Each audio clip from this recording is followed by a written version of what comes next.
سمعت صوتها صدفة. سمعت صوتها صدفة. شعرت وكأن العالم بأسره توقف.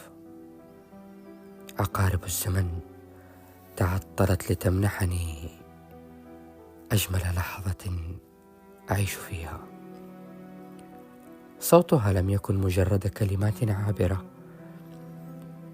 بل كان لحن خفي يتسلل إلى أعماقي دون استئذان. هز كياني، أعاد ترتيب نبضات قلبي التي تبعثرت في كل اتجاه. لم تكن نبرة صوتها عادية، صوتها مليء بالدفء يلتهم البرد في روحي. صوتها ليس مجرد شعور، بل قوة تعيد خلقي من جديد.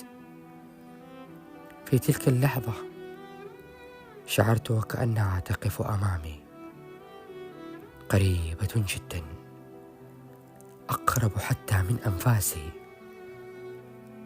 رغم أنها بعيدة.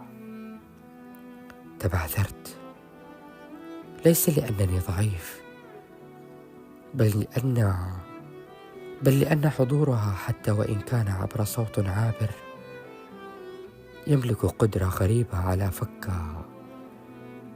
صلابتي.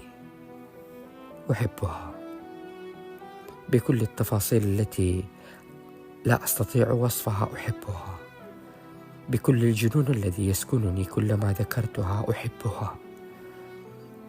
هي ليست مجرد شخص أحببته، هي حالة لا تفسر، حب يتسلسل ويتسلل إلي دون إذن، يستوطن كل زوايا قلبي دون قيد أو شرط.